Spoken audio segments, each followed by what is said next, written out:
பரிசுத்த நிறைந்த தகப்பனே, மகிமையான மனமகிழ்ச்சியான அந்த ஓய்வு நாளுக்காக நன்றி செலுத்துகிறோம். இதனாலும் ஒரு கூட்ட மக்களாக உங்களுடைய பாதப்படியில் அமர்ந்திருந்து உங்களுடைய வார்த்தைகளை தியானிக்கும்படியாக ஆயத்தப்படுகின்றோம். தகப்பனே, யூடியூப் மூலமாக தொலைக்காட்சி வாயிலாக இந்த நிகழ்ச்சியில் பங்கு பெறுகிற ஒவ்வொருவரையும் உங்களுடைய திருக்கரத்தினாலே ஆசீர்வதிப்பீராக. இந்த ஆராதனைகளுக்கு ஆசீர்வதித்து கொள்ளும் இயேசுவியாய் வேண்டிக் கொள்கிறோம் பிதாவே, ஆமென்.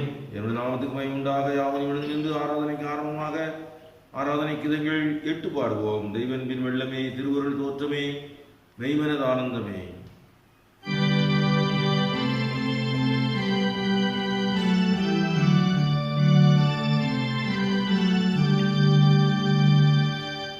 தெய்வன்பின் வெள்ளமே, திருவருள் தோற்றமே, மெய்மனது ஆனந்தமே.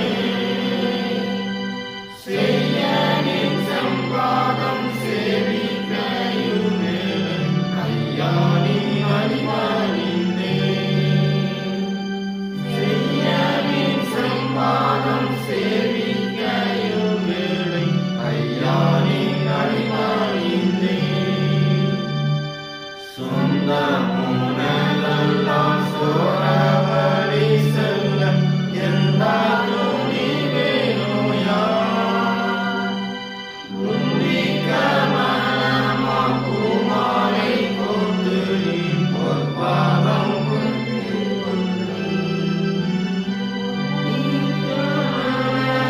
பூமாலை கொண்டு நீ பொற்பாதம் பிடித்து கொள்வே. பாவ செஞ்சில் பல வேலை பலவின்றி பாதையை தவறினீரும். மூடி விழித்து தன்மாவுடனை தன்மன் போது பொறுத்தனாதா. மூடி விழித்து தன்மாவுடனை தன்மை போது பொறுத்தனாதா. மூத்த குணந்தோவம் லோகம் சீற்றின்பமும் மூகையை கமாரதை.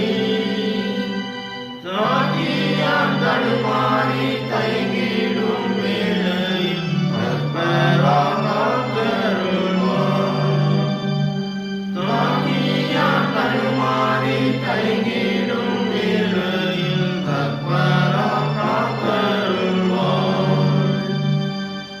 ஆசை பாசம் பற்று ஆவலாய் நித்திரு பூசை பீடம் அழைப்பே. மோசமழிதனை முற்றுமகற்றிய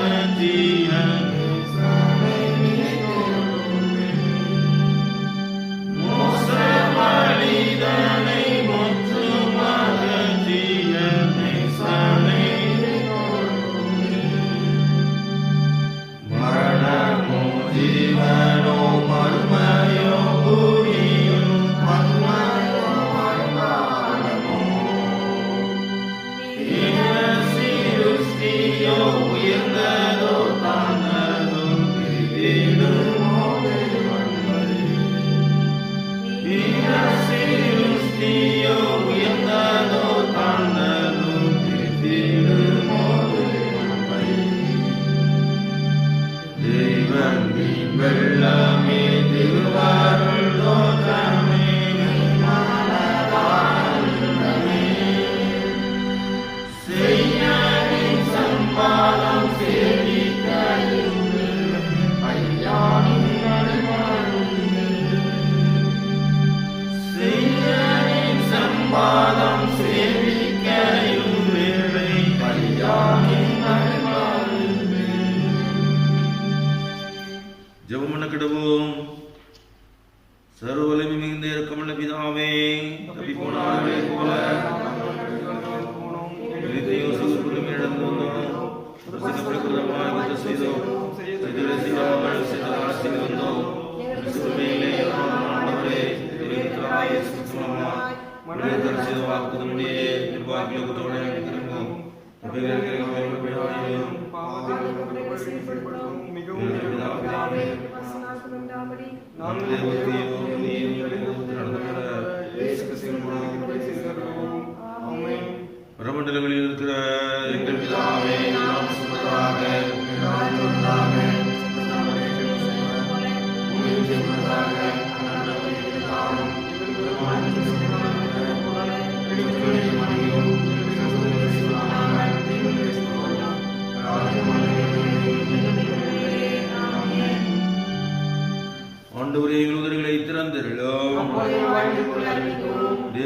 ரட்சிக்க விரைவாய் வாரோ.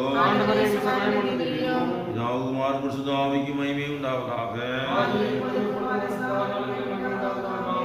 கர்த்தரை துதியுங்கள். 56ஆம் சங்கீதம் முறையே வாசிக்க வேண்டிய சங்கீதம் 56.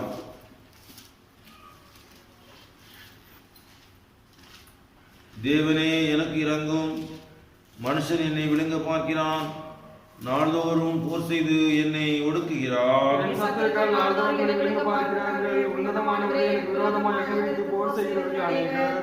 நான் பயப்படுகிற நாளில் உம்மை நம்புவேன்.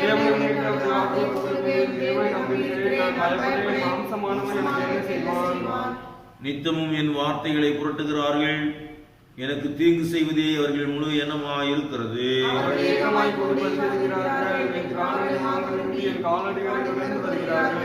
அவர்கள் தங்கள் அக்கிரமத்தினால் தப்புவார்களோ?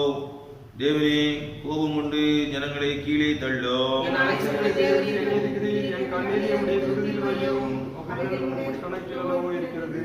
நான் உம்மை நோக்கி கூப்பிடும் நாளில் என் சத்துருக்கள் பின்னிட்டு திரும்புவார்கள்.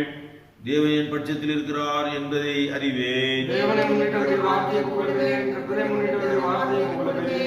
தேவனை நம்புகிறேன், நான் பயப்படேன்.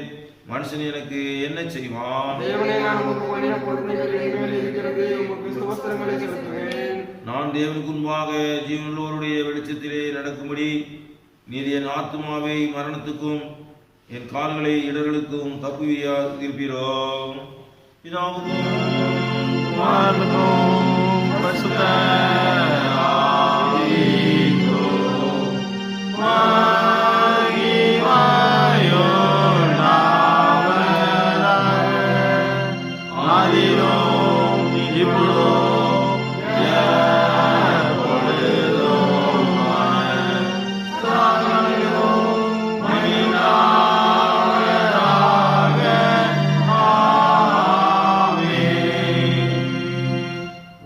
வேத பகுதியில் வாசிக்க கேட்போம்.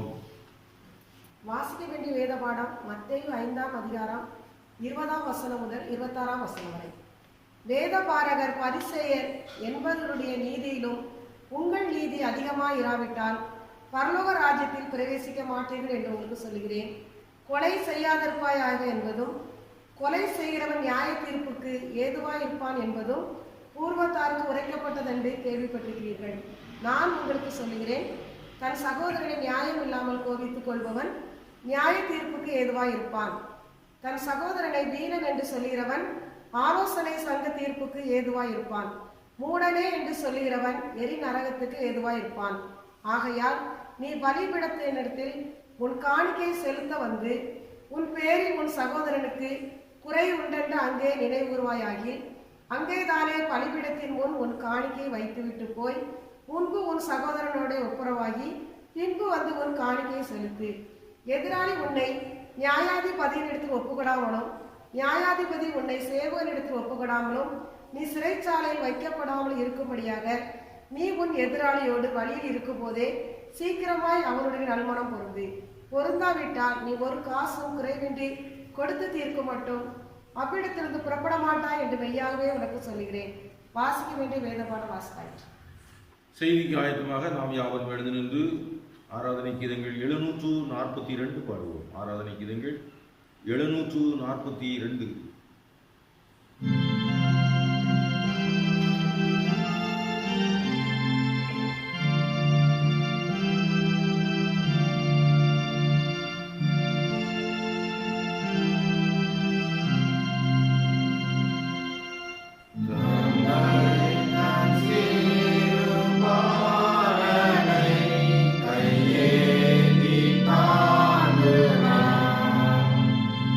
Sila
நேசிக்கிற அன்பின் பரலோக பிதாவே, மகிமையான வேலைக்காக நன்றி செலுத்துகிறோம்.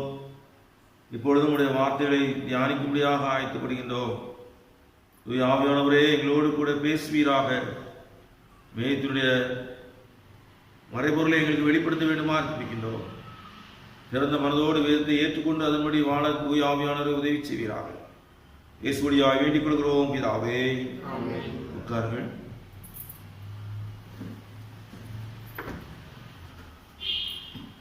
கிறிஸ்துவுக்குள் அன்பார்ந்த திருச்சபை பிள்ளைகளே, தொலைக்காட்சி வாயிலாக இந்த நிகழ்ச்சியிலே பங்கு பெற்றிருக்கிற அருமையான பிள்ளைகளே, யூடியூப் வாயிலாக இந்த நிகழ்ச்சியை பார்த்து கொண்டிருக்கிற அன்புக்குரிய பிள்ளைகளே, உங்கள் யாவருக்கும் இயேசு கிறிஸ்துவின் இணையற்ற நாமத்தினாலே நான் வாழ்த்துக்களை தெரிவித்துக் கொள்கின்றேன். கடந்த நாட்களிலே உங்களை ஆசீர்வதித்து வந்த ஆண்டவர் தொடர்ந்து வருகிற நாட்களிலும் உங்களை நிறைவாக ஆசீர்வதிப்பாராக. இந்த நாளிலும் வேதத்திலிருந்து ஒரு வசனத்தை உங்கள் முன்பதாக வைக்க வாஞ்சிக்கின்றேன். மத்தேயு எழுதின சுவிசேஷம் 5ஆம் அதிகாரம் 22ஆம் வசனத்தின் அடிப்படையிலே சில பகுதிகளை நாம் தியானித்து பார்க்க அழைக்கப்படுகின்றோம். மத்தேயு எழுதின சுவிசேஷம் 5ஆம் அதிகாரம் 22ஆம் வசனம். நான் உங்களுக்கு சொல்கிறேன், தன் சகோதரனை நியாயமில்லாமல் கோபித்துக் கொள்பவன் நியாய தீர்ப்புக்கு ஏதுவாயிருப்பான். தன் சகோதரனை வீணன் என்று சொல்கிறவன் ஆலோசனை சங்க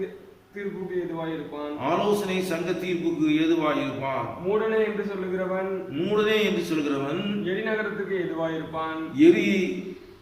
நரகத்திற்கு ஏதுவாயிருப்பான்.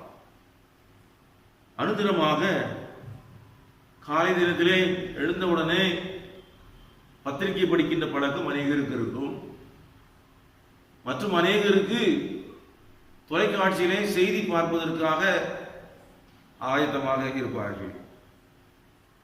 அவ்விதமாக பத்திரிகை படிக்கின்ற வேளையிலும் தொலைக்காட்சியிலே செய்தியை பார்க்கின்ற வேளையிலும் நம்முடைய மனமானது பல வேளையிலே சஞ்சலப்படுவதை நாம் அறிகின்றோம்.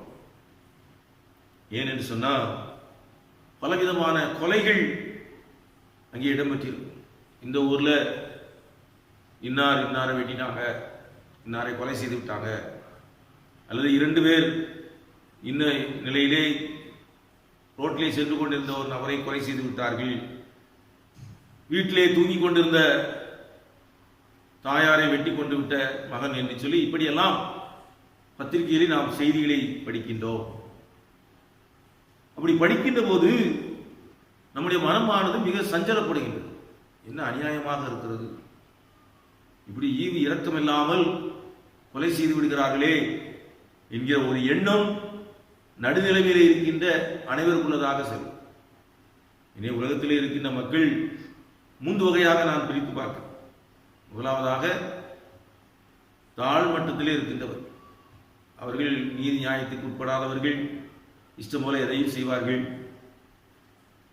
மேல்தட்டில் இருக்கிற மக்கள் மாறுபட்ட ஒரு நிலையிலே செயல்படுகின்றவர்கள். நடுத்தரமாக இருக்கின்ற மக்கள் தங்களுக்கு முன்பதாக நடக்கின்ற காட்சிகளை பார்க்கின்ற போது மன அளவிலே சஞ்சலப்படுவதை நாம் அறிவோம். அநியாயமான முறையிலே கொலை செய்து விடுகிறார்களே, அவருடைய குடும்பம் என்னவாகும், அவருடைய மனைவியினுடைய நிலை என்ன என்பதையெல்லாம் குறித்து நாம் சிந்திக்க தொடங்கி விடுவோம். இதிலே நாம் ஒன்றை சிந்தித்து பார்க்க அழைக்கப்படுகின்றோம். கொலை என்று சொல்கின்ற போது ஒரு மனிதன் சக மனிதனுடைய உயிரை எடுத்து விடுவது என்பதாக நாம் அந்த நிலையிலே நாம் சிந்திக்கின்றோம். ஆதியிலே இஸ்ரவேல் மக்களுக்கு மோசேயின் மூலமாக கட்டளைகள் கொடுக்கப்படுகிறது. சீனாய் மலையிலே 40 நாட்களாக மோசே ஆண்டவரோடு கூட தங்கியிருக்கிறார். ஆண்டவர் மோசேயோடு கூட பேசுகிறார். இஸ்ரவேல் மக்களுக்கு என்று சொல்லி சட்டத்திட்டங்களை ஆண்டவர் வகுத்துக் கொடுக்கின்றார். அதிலே ஒரு பிரதான கற்பனையாக சொல்லப்பட்டிருக்கிறது, கொலை செய்யாதிருப்பாயாக. எனவே அதை தங்களுடைய வீடுகளிலே யூதர்கள் மாட்டி வைத்திருப்பார்கள். வீட்டுக்குள்ளே போகும்போது சரி, வீட்டுக்கு வெளியே வருகின்ற போதும் சரி அந்த கற்பனைகளை அவர்கள் படித்து விட்டு செல்வார். எனவே ஒரு மனிதனுடைய உயிரை அவனுடைய சரீரத்திலிருந்து பிரித்து விடுவது கொலை என்கிற ஒரு நிலை ஆதி தொடங்கி இருந்து கொண்டு வருகிறது. எனவே கொலை என்று சொன்னாலே இத்தகைய ஒரு எண்ணம் தான் ஒவ்வொருடைய சிந்தனையிலும் ஓடிக்கொண்டிருக்கிறது. இது மோசே மூலமாக மக்களுக்கு கொடுக்கப்பட்ட கட்டளையாக எல்லாரும் பின்பற்றி கொண்டு வருகிறார்கள். இன்றைக்கு அதைத் தொடர்ந்து இஸ்ரேல் மக்கள் மாத்திரமல்ல, வேத புத்தகத்தை ஏற்றுக்கொள்கின்ற அனைத்து மக்களும் அவ்விதமாக கொலை செய்யாதிருப்பாயாக என்கிற சட்டத்தை அனுதினமாக படித்துக் கொண்டிருக்கிறார்கள். பொதுவாக தென்னிந்திய திருச்சபையிலே திருவிருந்து ஆராதனையிலே 10 கற்பனைகள் வாசிக்கப்படும். இந்த நாட்களிலே ஆராதனை வேகமாக முடிக்க வேண்டும் என்பதற்காக சுருக்கமாக 2 கற்பனையை வாசித்து விட்டு சென்று விடுகிறோம். ஆனால் அந்த 10 கற்பனையை வாசிப்பது மரபாக இருந்து வந்தது. எனவே அதன் அடிப்படையிலே கொலை செய்வது அந்த கற்பனையானது மீண்டும் மீண்டுமாக சொல்லப்படும். கொலை செய்யாதிருப்பாயாக என்று சொன்னே, கர்த்தாவே எங்களுக்கு இறங்கி இந்த பிரமாணங்களை கைக்கொள்ள எங்கள் இருதயத்தை ஏவியறலும் என்று சொல்லி சிறப்பாக நாம் பாடலை படிப்போம். ஆனால் இங்கே இயேசு கிறிஸ்து ஒரு மாறுபட்ட ஒரு நிலையிலே சில உபதேசங்களை நமக்கு கற்றுக் கொடுக்கிறார். அது என்ன என்பதை நாம் இங்கே சிந்தித்து பார்க்க அழைக்கப்படுகின்றோம்.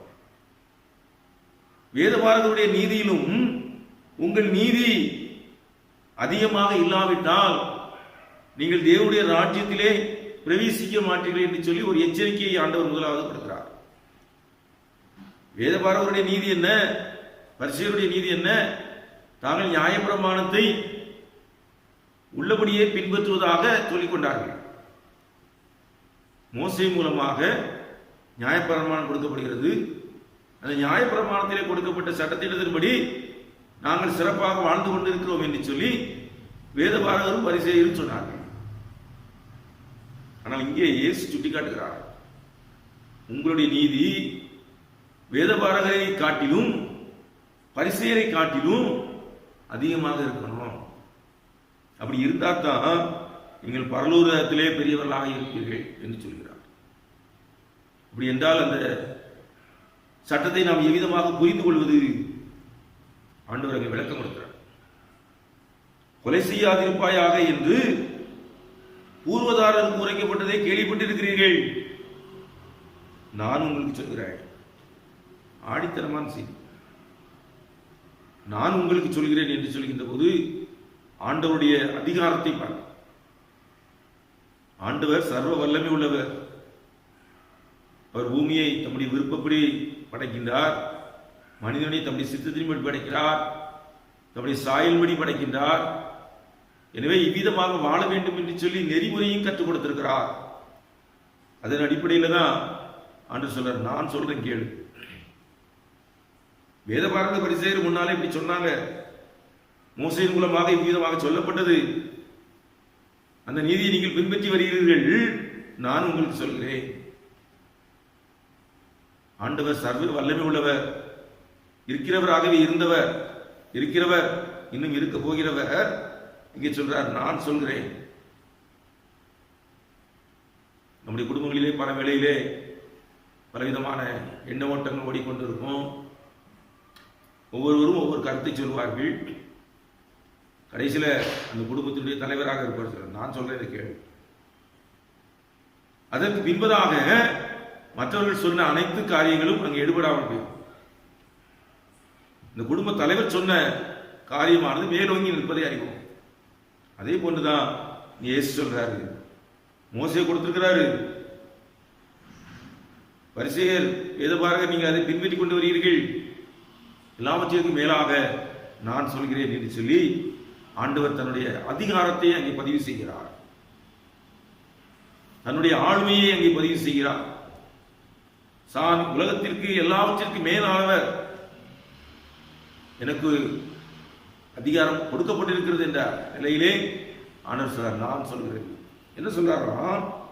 அந்த வசனம் சொல்கிறது, தன் சகோதரனை நியாயமில்லாமல் கோபித்துக் கொள்ளுவன் நியாய தீர்ப்புக்கு எதுவாயிருப்பான். ஆழமான ஒரு செய்தியை நாம் சிந்தித்து பார்க்க அழைக்கப்படும். கொலை என்று சொன்ன உடனே ஒரு உயிரை எடுத்து விடுவது என்று சொல்லி அதுவரை சிந்தித்துக் கொண்டிருந்த நிலை மாறி ஒரு மனிதன் தன்னுடைய சகோதரனை பார்த்து நியாயமில்லாமல் தன்னுடைய கோபத்தை வெளிப்படுத்துகிறான் என்று சொன்னால் அவன் பாவம் செய்தவனாக கருதப்படுகிறான். பாவத்தின் சம்பளமாகிய மரணமானது அவனுக்கு கொடுக்கப்பட இருக்கிறது. எனவே அனுதின வாழ்க்கையிலே சக மனிதனோடு கூட நாம் உறவாடுகின்ற போது பலவிதமான உணர்வுகளை நாம் வெளிப்படுத்துகிறோம். மகிழ்ச்சியை வெளிப்படுத்துகிறோம், சந்தோஷத்தை வெளிப்படுத்துகிறோம், களிப்பை வெளிப்படுத்துகிறோம், வருத்தத்தை வெளிப்படுத்துகிறோம், துக்கத்தை வெளிப்படுத்துகிறோம். அதே போன்று நாம் கோபத்தையும் வெளிப்படுத்துகிறோம். அப்படி வெளிப்படுத்துகின்ற போது அந்த வெளிப்படுத்தப்படுகின்ற கோபமானது நியாயமற்ற கோபமாக இருக்கும் என்று சொன்னால் அது பாவமாக இயேசு சொல்கிறார். ஒரு மனிதன் தன்னுடைய கோபத்தை தன்னுடைய சக மனிதனிடத்திலே வெளிப்படுத்துகின்ற போது அது நியாயமற்ற கோபமாக இருக்குமே, ஆனால் அவன் பாவம் செய்தவனாக கருதப்படுகின்றான். அவனுக்கு நியாய தீர்ப்பு கொடுக்கப்படுகிறது. வேத புத்தகத்தில் இதற்கான விளக்கங்களை நாம் தேடுவோம் என்று சொன்னால் ஆதியாகமம் புத்தகம் 4ஆம் அதிகாரம் 5ஆம் வசனம் வாசிங்க.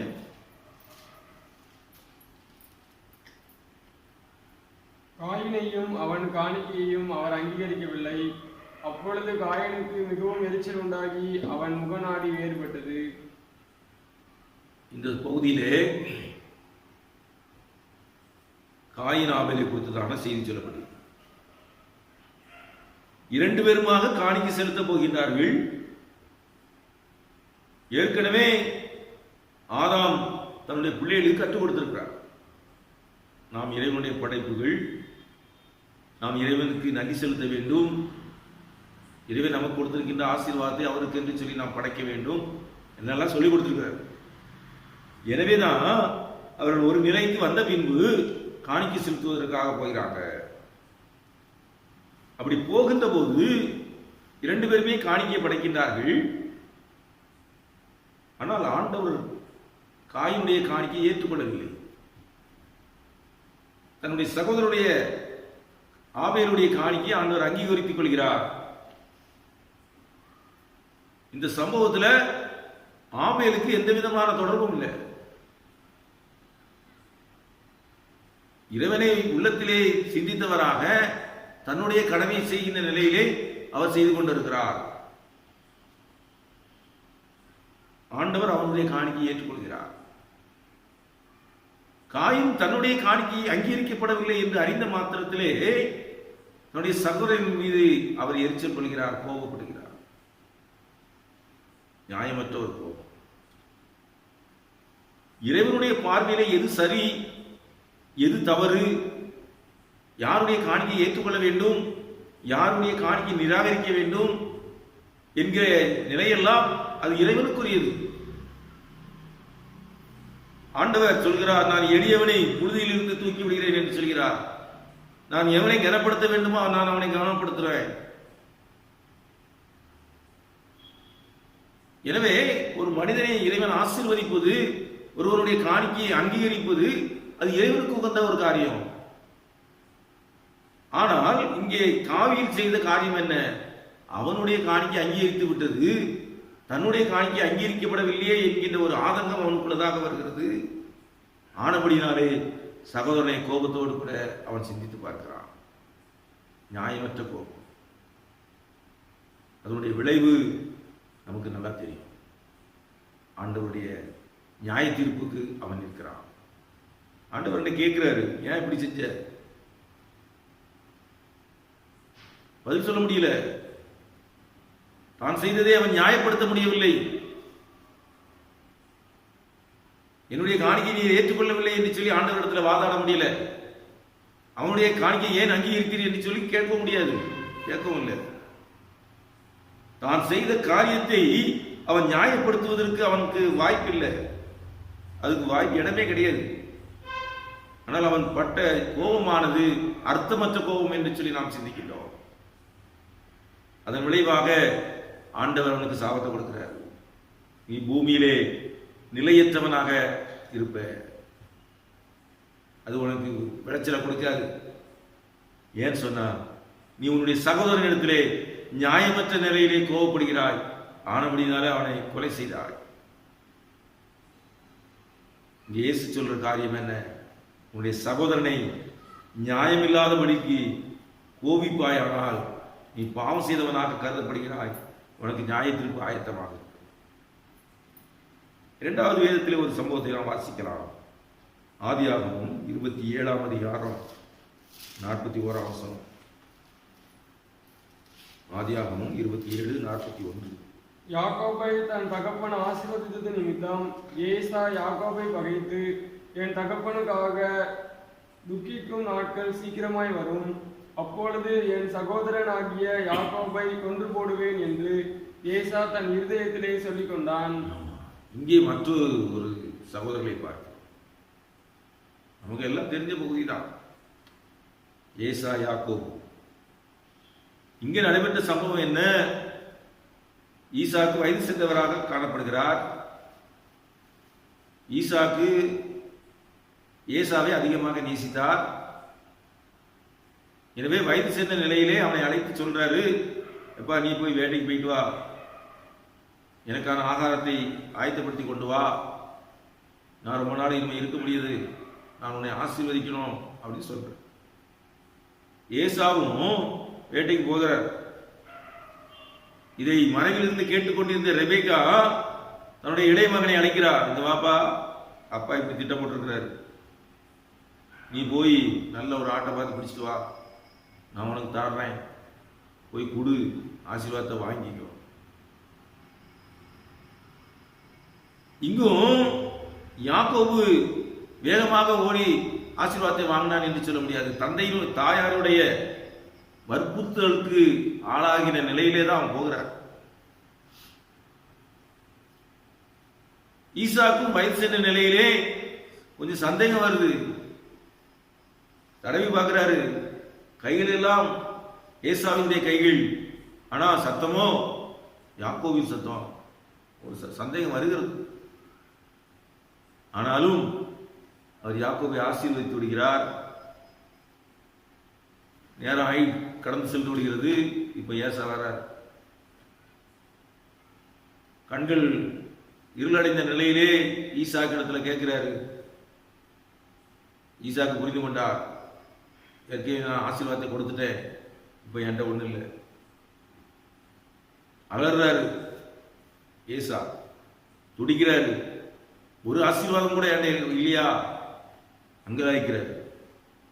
கொஞ்சம் கொஞ்சமா வேகம், கோபம் அவருக்குள்ளதாக எழுகிறது. என்ன சொல்றாரு? அதுக்கு ஒரு நேரம் வரும் இல்லையா, அப்பொழுது நான் அவனை கொலை செய்வேன். மனதில் சிந்திக்கிறார். இங்கே அவன் பட்ட கோபமானது நியாயமான கோபமா, நியாயமற்ற கோபம்னா அது நியாயமற்ற கோபம். ஏன்? வேதத்தை நாம் நன்றாக படித்து பார்த்தோம் என்று சொன்னார். ஈசாக்கு தன்னுடைய மனைவிக்காக ஜெபம் பண்றார். அப்படி ஜெபம் பண்ணும்போது கர்த்தர் அவருக்கு கற்பத்தின் கனியை கொடுக்க சித்தம் கொள்கிறார். அங்க 2 குழந்தைகள் வயிற்றுல போராடிட்டு இருக்காங்க. இது எப்படி ஆகும்? இசாக்கியர் சொல்றார். ஈசாக்கு ஆண்டவர்கிட்ட கேட்கிறார். ஆண்டவர் தெளிவான ஒரு செய்தி சொல்றார். மூத்த மகன் 2 ஜாதிகள் உன்னுடைய வயிற்றிலிருந்து புறப்படும். மூத்தவன் இளையவனை அவனுடைய கண்ட்ரோல்ல இருப்பான், சேவிப்பான் என்று சொல்லப்படும். மூத்தவன் இளையவனை சேவிப்பான் என்று சொல்லி ஏற்கனவே சொல்லப்பட்டாயிற்று. இறைவனுடைய சித்தம் என்ன என்று சொல்லி நாம் சிந்தித்து பார்க்கின்ற போது, அவர் ஆதியிலேயே யாக்கோபை உருவாக்குவதற்கு முன்பதாகவே அவரை நியமித்து விட்டார், முன்குறித்து விட்டார், ஆசீர்வதிக்க சித்தம் கொண்டு விட்டார். அதன் அடிப்படையிலே இவர் ஆசீர்வதிக்கப்பட்டுக் கொண்டிருக்கிறார். நாம் நன்றாக சிந்தித்து பார்க்க அழைக்கப்படுகின்றோம். வேத புத்தகத்தை பார்த்து சொன்னா இளைய பிள்ளைகள் எல்லாம் ஆசீர்வாதிக்கப்பட்ட பிள்ளைகளாக இருப்பதை அறியலாம். இங்கும் ஆண்டவர் ஏற்கனவே முன்னறிவித்து விட்டார். யாக்கோபு பிறப்பதற்கு முன்பதாகவே ஈசா கிட்ட சொல்லிட்டாரு, மூத்த பையன் இப்படித்தான் இருப்பான், இளைய பையன் இப்படித்தான் இருப்பான், மூத்தவன் இளையவனை சேவிப்பான் என்று சொல்லி ஏற்கனவே சொல்லப்பட்டாயிற்று. அது எப்போது சாத்தியமாகும்? இந்த ஆசீர்வாதம் அவனுக்கு போனாதான் முடியும். எனவே இறைவனுடைய சித்தம் வேறு, மனிதனுடைய சித்தம் வேறு. இங்கே யாக்கோபை ஆண்டவர் ஆசீர்வதிக்க வேண்டும் என்பது அவருடைய அனாதி தீர்மானம், அவருடைய சித்தம். அதற்கு ஆண்டவர் ரெபெக்காளை பயன்படுத்தி கொண்டார், அவ்வளவுதான், கருவிதான். ஆனா அதை புரிந்திராத நிலையில இங்க நம்ம ஏசா கோபப்படுற, அவனை கொலை செய்யும், நியாயமற்ற கோபம். அதனால என்ன நடந்தது? 2 சகோதரர்கள் பிரிய வேண்டிய ஒரு காலகட்டம் ஏற்பட்டது. அதுவரைக்கும் ஒரே வீட்டில் இருந்தவர்கள் பிரிந்து போகின்றார்கள். ஏசா பிரிந்து சென்று கானானிய பெண்களை அவன் திருமணம் செய்து கொள்கிறார். குடும்பத்தில் பல குழப்பங்கள், வேதனைகள். தாய் சொல்றார், இறைவனுடைய தீர்மானத்திற்கு எதிராக நாம் செயல்பட முடியாது. ஆனால் ஏசாவினுடைய கோபம் இங்கே நியாயமற்ற கோபம் என்பதை நாம் புரிந்து கொள்ள அழைக்கப்படுகின்றோம். மூன்றாவதாக ஒரு உதாரணத்தை நாம் சிந்தித்து பார்க்கலாம். லூக்கா எழுதின சுவிசேஷம் 15ஆம் அதிகாரம் 28ஆம் வசனம். லூக்கா 15ஆம் அதிகாரம் 28ஆம் வசனத்துல, அப்பொழுது அவன் கோபம் அடைந்து உள்ளே போக மனதில்லாதிருந்தான். தகப்பனோ வெளியே வந்து அவனை வருத்தி அழைத்தான். இங்கு மற்றொரு சம்பவமான சொல்லப்படுது. இயேசு கிறிஸ்து சொன்ன ஒரு ஓமை. ஒரு தகப்பனுக்கு 2 குமாரர்கள் இருக்கிறார்கள். இங்கும் சகோதர உறவு தான் பார்க்கிறோம். இளையவன் ஏற்கனவே சொன்னது போல அங்கே ஆவேலும் இளையவன் தான், யாக்கோபும் இளையவன் தான். இயேசு கிறிஸ்து சொல்கிற ஓமையிலும் இவன் ஆசீர்வதிக்கப்படுகிறவனாக சொல்லப்படுகிற இளையகுமாரன் அவன் ஆசீர்வாதத்தை பெற்றவனாக சிந்திக்கிறோம். ஏன்? நாம் இறைவனுடைய சித்தத்தை நாம் அறிந்து கொள்ள முடியாது. எல்லாவற்றையும் தொலைத்து போட்டுகிறான். ஆஸ்திகளை எல்லாத்தையும் விட்டுட்டு வந்துட்டான். இப்ப வீட்டுக்கு வந்திருக்கான். வீட்டில் திருவிழா மூலமாக ஆட்டம் பாட்டம் என்று நடந்து கொண்டிருக்கிறது. மூத்த மகன் வயலில் இருந்து வருகிறார். கேட்கிறார், என்னப்பா வீட்டில் ஒரே சத்தமாக கேட்குற, என்ன விஷயம்? அவனுக்கு செய்தி சொல்லப்படுகிறது, உங்களுடைய சகோதரன் வந்துட்டார். ஆனபடினாலே உங்களுடைய தகப்பனார் கொடுத்த கன்றை அடிக்க சொல்லியிருக்கிறார். இந்த செய்தி கேட்ட மாத்திரத்தில் அவன் கோபப்படுறான். இது நியாயமான கோபமா, நியாயமற்ற கோபமான்னு சொன்னா நியாயமான கோபம் கிடையாது, நியாயமற்ற கோபம். ஏன்னு சொன்னா, ஒருவன் தன்னுடைய சகோதரனை நேசிக்கிறவனாக இருப்பானே என்று சொன்னா, ரொம்ப நாளாக வீட்டை விட்டு வெளியே போனவன், காணாமல் போனவன் வந்திருக்கான் என்று சொன்னா அவன் மகிழ்ச்சியோடு கூட ஏற்று நிற்க வேண்டும். ஒருவேளை பல தவறுகள் செய்திருக்கலாம், இருந்தாலும் தான் ஆடாட்டும் தன் சதையாடும் என்று சொல்வார்கள். அவன் சகோதரன் வருகையை நினைத்து மகிழ்ச்சி அடைந்திருக்க வேண்டும், அவனை கட்டி அணைத்திருக்க வேண்டும். ஆனா அவன் என்ன செய்யறான்? வீட்டுக்குள்ள உள்ளே போக மாட்டான். தன்னுடைய அர்த்தமற்ற கோபத்தை அவன் வெளிப்படுத்துகிறான். அது மாத்திரமல்ல, தன்னுடைய சகோதரனை அவன் நிந்திக்கிறான். வேத புத்தகத்தில் அப்படிதான் ஆண்டவர் ஓமையிலே சொல்றார். தன்னுடைய சகோதரனை அவன் நிந்திக்கிறான். அது மாத்திரமல்ல, தன் தகப்பனாரையும் குற்றம் சாட்டுகிறான். நான் உங்களோடு கூட எத்தனை வருஷமா இருந்துட்டு இருக்கிறேன், என்னுடைய மகிழ்ச்சிக்காக எனக்கு ஒரு ஆட்டு கூட தரலை என்று சொல்லி தகப்பனாரை குற்றப்படுத்துகிறான். நியாயமற்ற கோபம். எனவே அவன் அந்த மகிழ்ச்சியிலே பங்கு பெற முடியாதவனாக வெளியே சென்று விடுகிறான். நம்முடைய அனுதின வாழ்க்கையிலும் இதே போன்ற ஒரு சம்பவத்தை நாம் சிந்தித்து பார்க்கின்றோம். கொலை என்பது என்ன என்று சொல்கின்ற போது நாம் நியாயமற்ற முறையிலே நம்முடைய சகோதரர் மீது கோபப்படுவோம் என்று சொன்னால் அது கொலைக்கு சமம். அது கொலைக்கு சமம். இதை நேரடியாக நாம் சிந்தித்து பார்க்க வேண்டும் என்று சொன்னால் 1 யோவான் 3ஆம் அதிகாரம் 15ஆம் வசனத்தில் அப்போஸ்தலனாகிய யோவான் இவ்விதமாக குறிப்பிடுகின்றார். வாசியுங்கள். 1 யோவான்.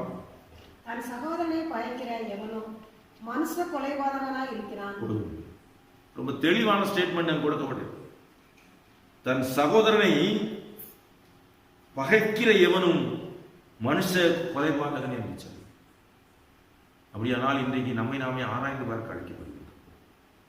ஒருவேளை நாம் ஒரு உயிரை கொல்லாமல் இருந்திருக்கலாம். ஆனா நம்முடைய சகோதரனை பகைத்துக் கொண்டிருக்கிறோம் என்று சொன்னார். உடன் பிறந்த சகோதரனை பகைத்துக் கொண்டிருக்கிறோம் என்று சொன்னார். பக்கத்து வீட்டில் இருக்கிற சகோதரனை பகைத்துக் கொண்டிருக்கிறோம் என்று சொன்னார். நாம் வேலை பார்க்கிற இடங்களிலே நம்மோடு கூட பணியாற்றுகின்றவர்களை பகைத்துக் கொண்டிருப்போம் என்று சொன்னார். நாம் மனுஷ கொலைபாதகர் என்று சொல்லப்பட்டது. அப்படியானால் இயேசு சொன்ன இங்கு காரியங்களை சிந்தித்து பார்க்கிறோம். தன் சகோதரனை நியாயமில்லாமல் கோபித்துக் கொள்பவன் நியாய தீர்ப்புக்கு ஏதுவாயிருக்கிறான். அப்ப ஆண்டவர் எதை முன்னிறுத்துகிறார்? ஏற்கனவே தம்முடைய சீஷர்கள் ஒரு நேரம் வராங்க, ஆண்டவரோடு கூட உரையாடி கொண்டிருக்கிறாங்க. பந்தில போய் உட்கார்றாங்க. ஏதோ வேற பரிசெயர் பார்க்கறான், என்னையா உங்களுடைய சீஷர்கள் எல்லாம் கை கழுவாமல சாப்பிடுறாங்களே, பெரிய குற்றச்சாட்டு. அப்ப ஆண்டவர் சொன்னாரு, வெளியில இருந்து உள்ள போறது ஒன்னும் மனுஷனை தீட்டுப்படுத்த. இன்னைக்கு கை கழுவுறதுக்கு எல்லாம் சொல்லியிருக்காங்க. அதனால ஐயர் சொல்லிட்டாரு கை கழுவாம இருக்குன்னு சொல்லி கை கழுவாம இருந்துடாதீங்க. எது முக்கியம் என்பதை நாம் சிந்தித்து பார்க்க வேண்டும். வெளியிலிருந்து போகிறது ஒன்றும் மனுஷனை தீட்டுப்படுத்தாது. மாறாக உள்ளத்திலிருந்து எழுதுகின்ற, இருதயத்திலிருந்து வெளிப்படுகின்ற காரியங்களே ஒரு ஆத்மாவை தீட்டுப்படுத்துகிறது, கரைப்படுத்துகிறது. எனவே இருதயத்திலிருந்து வருகின்ற எண்ணங்கள், சிந்தனைகள் அவை சுத்தமாக இருக்கும் என்று சொன்னால் மற்ற காரியங்கள் எல்லாம் சிறப்புக்குரியதாக இருக்கும். தன் சகோதரனை நியாயமில்லாமல் கோபப்படுகிறான் என்று சொன்னால் அவனுடைய சிந்தனையில சகோதரனை குறித்த சரியான புரிந்து கொள்ளுதல் இல்லை. காயின் கடையிலும் ஏசா யாக்கோபினுடைய சம்பவத்திலையும் அந்த இளையகுமாரன் சம்பவத்திலே நடைபெற்ற சம்பவம் என்று சொன்னா சகோதரர்களுக்கு இடையே சரியான புரிந்து கொள்ளுதல் இல்லை. ஆனபடினாலே நியாயமற்ற நிலையிலே கோபப்படுறாங்க. அவன் நியாய தீர்ப்புக்கு எது ஆயிட்டார் என்று சொல்லி பார்க்கின்றோம்.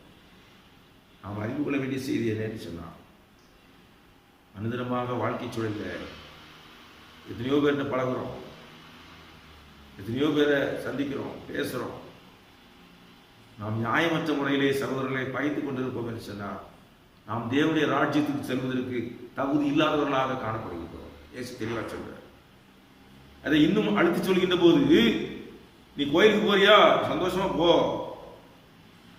அப்படி போகிற வழியிலேயே உன்னுடைய சகோதரர் மீது குறை இருக்கு என்று சொல்லி நீ நினைவுறுவாயானால் கோயிலுக்கு போக வேண்டாம். அங்கேதானே உன் காணிக்கை வைத்து விட்டு போய் சகோதரத்தில் போய் ஒப்புரவாகு. அதுக்கு பின்னால வந்து காணிக்கை செலுத்து, நான் ஏற்றுக்கொள்வேன். எது முக்கியம்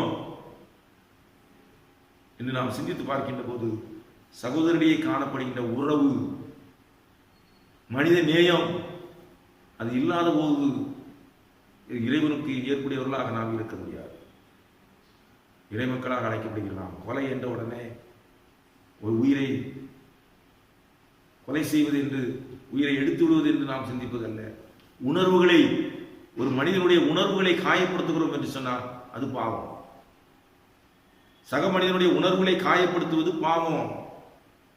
இந்த சிந்தனையை நம்முடைய உள்ளத்திலே வைத்துக் கொள்வோம் என்று சொன்னால் நாம் எந்த சூழ்நிலையிலும் தவறு செய்ய மாட்டோம். இதுதான் திருவள்ளுவர் மற்றொரு நிலை சொல்கிறார். தீயினால் சுட்டவன் உள்ளாரும் ஆறாதே நாவினால் சுட்டவடு என்று சொல்கிறார். நாவினாலே சுட்ட சொல்லானது ஒரு மனிதனை கடைசி வரைக்கும் நின்று கொண்டே இருக்கும், ஆறாது.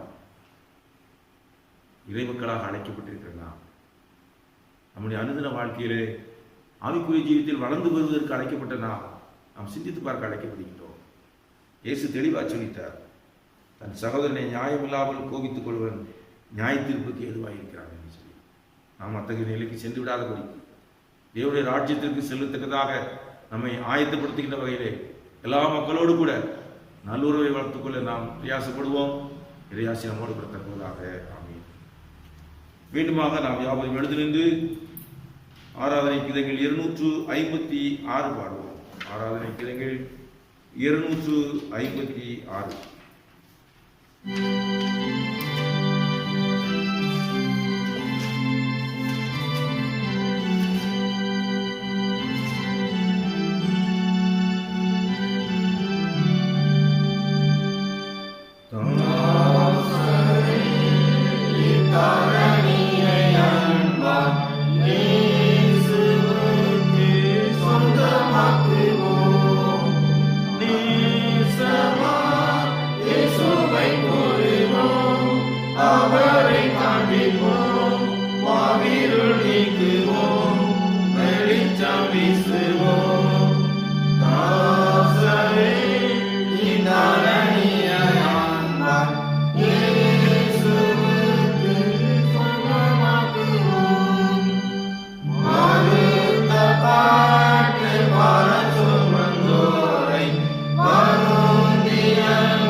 அன்பு தகப்பனே, மகிமையான மனமகிழ்ச்சியான அந்த ஓய்வு நாளுக்காக நன்றி செலுத்துகிறோம். இந்த நாளிலே உம்முடைய பாதபடியிலே அமர்ந்திருக்கிற இந்த கிருபைக்காக துதிக்கிறோம். தாசரே இத்தரணியை அன்பாய் இயேசுவுக்கு சொந்தமாக்குவோம் என்று சொல்லி நாங்கள் பாடினோம். எங்களை சுற்றி இருக்கிற சகோதரரோடு கூட நாங்கள் நல்லுறவு வைத்துக் கொள்வதன் மூலமாக உங்களுடைய அன்பை பிற மக்களுக்கு எடுத்துச் செல்ல முடியும் என்பதை நாங்கள் கண்டுகொள்கிறோம். நீர் எங்களுக்கு கற்றுப்படுத்த மாதிரியின்படி சகோதரனை நியாயமில்லாமல் கோபித்துக் கொள்ளுவன் நியாயத்திற்கு ஏதுவாக இருக்கிறான் என்று எச்சரிப்பின் சத்தத்தை கொடுத்திருக்கிறீர். அனுதின வாழ்க்கையிலே நாங்கள் அத்தகைய சூழ்நிலை வருகின்ற போது நாங்கள் ஆராய்ந்து பார்க்க, எங்களை திருத்திக் கொள்ள, நீர் விரும்புகின்ற வண்ணமாக இந்த உலகத்திலே நாங்கள் ஜீவிக்க தூய ஆவியானவர் நீர் உதவி செய்ய வேண்டுமாறு ஜெபிக்கின்றோம். வேதனை உண்டாக்கும் வழி என்னிடத்தில் உண்டோ என்று பார்த்து நித்திய வழியிலே நீ நடத்தும் என்று சொல்லி சங்கீதக்காரன் சொன்னபடி நித்தியமான வழியிலே நீர் எங்களை நடத்துவீராக. உடைய வார்த்தைகளை கேட்டுக்கொண்டிருக்கிற இந்த ஆராதனையிலே பங்கு பெற்றுக் கொண்டிருக்கிற அருமையான பிள்ளைகளுக்காக நாங்கள் ஜெபிக்கின்றோம். தொலைக்காட்சி வாயிலாக உடைய வார்த்தைகளை கேட்டுக்கொண்டிருக்கிற ஒவ்வொரு பிள்ளைகளுக்காக ஜெபிக்கின்றோம். யூடியூப் வாயிலாக உடைய வார்த்தைகளை கேட்டுக்கொண்டிருக்கிற பிள்ளைகளுக்காக ஜெபிக்கின்றோம். தகப்பனே, ஒவ்வொரு பிள்ளைகளையும் ஆசீர்வதிப்பீராக. பற்பல தொழில் செய்கின்ற பிள்ளைகளுக்காக ஜெபிக்கின்றோம். மருத்துவர்களாக பணியாற்றுகின்றவர்களுக்காக ஜெபிக்கின்றோம். பொறியாளர்களாக பணியாற்றுகின்ற பிள்ளைகளுக்காக ஜெபிக்கின்றோம். அரசு அலுவலர்களை பணியாற்றுகிறவர்களுக்காக ஜெபிக்கின்றோம். ஆசிரியர் பணியாற்றுகிறவர்களுக்காக ஜெபிக்கின்றோம். விவசாயிகளுக்காக ஜெபிக்கின்றோம். கூலி வேலை செய்கிறவர்களுக்காக உங்களுடைய சமூகத்தில் வருகின்றோம். ஒவ்வொருவரும் தங்களுடைய பணியிலே நிறைவான ஆசீர்வாதங்களை பெற்றுக்கொள்ள நீதாமே கிருபை செய்வீராக. தகப்பனே, நல்ல மழைக்காக ஜெபிக்கின்றோம். இடமில்லாமல் போகும் என்று உன்னை ஆசீர்வதிப்பேன் என்று சொன்னீரே. எங்களுடைய நீர்நிலைகள் எல்லாம் வறண்டு கிடப்பதை நாங்கள் பார்க்கின்றோம். வானத்தின் பாகனிகளை திறந்து தகப்பனே, எங்களுடைய நீர்நிலை எல்லாம் நிரம்பத்தக்கதாக நிறைவான ஆசீர்வாதத்தை நீர் எங்களுக்கு தர வேண்டுமாறு ஜெபிக்கின்றோம். நீர் எங்களுக்கு கற்றுக் கொடுத்திருக்கிற வசனங்களை நாங்கள் ஆவிக்குரிய ஜீவியத்திலே அப்படியே பின்பற்ற சகோதர மனிதர்களை நேசிக்க அத்தகைய மனப்பக்குவத்தை நீர் எங்களுக்கு தருவீராக. எங்களுடைய தேசத்திற்காக ஜெபிக்கின்றோம். கொரோனா வைரஸ் நிமித்தமாக பலன் முந்தி வேதனையோடு கூட இருக்கின்ற பிள்ளைகளை நாங்கள் நினைவு கூறுகின்றோம். சமாதானத்தின் தேவன் தாமே இந்த வியாதியிலிருந்து எங்களை விடுவிக்க வேண்டுமாறு ஜெபிக்கின்றோம். கூடிய சீக்கிரத்திலே ஞாயிற்றுக்கிழமையிலே உங்களுடைய ஆலயத்திலே உண்மை ஆராதிக்கிறதுக்கான கிருபையை தர வேண்டுமாறு கொண்டாடுகின்றோம். சிங்கக்குடியில் தாட்சி எடுத்து பட்டினியாயிருக்கும் கர்த்தரை தேடுகிறவர்களுக்கோ ஒரு நன்மை குறைபடாது என்று சொன்னீரே. இந்த நாட்களிலே நாங்கள் குறைவற்ற நிலையிலே இருக்கிறதை நாங்கள் வணங்குகின்றோம். ஆவியானவரே, எங்களுடைய குறைகளை எல்லாம் நிறைவாக மாற்றுவீராக. உங்களுடைய கரம் எங்களை தொட வேண்டுமாறு ஜெபிக்கின்றோம். தேசம் முழுவதுமாக விடுதலை பெற்ற நிலையிலே உங்களுடைய நாமத்தை மேம்படுத்த உதவி செய்யும். துதிக்க நம்ம உங்களுக்கே செலுத்துகிறோம். மீட்பர் இயேசு வழியாக வேண்டிக் கொள்கிறோம் பிதாவே. நம்முடைய கர்த்தராகிய இயேசு கிறிஸ்துவின் கிருபையும் பிதாவாகிய தேவனுடைய அன்பும் பரிசுத்த ஆவியானவரின் அந்யோன்ய ஐக்கியம் நம்ம விசேஷமாக தொலைக்காட்சி வாயிலாக உடைய வார்த்தையை கேட்டுக்கொண்டிருக்கிற யூடியூப் வாயிலாக உடைய வார்த்தையை கேட்டுக்கொண்டிருக்கிற அருமையான ஒவ்வொரு பிள்ளையோடு கூட இன்னும் சதா காலங்களில் இருப்பதாக.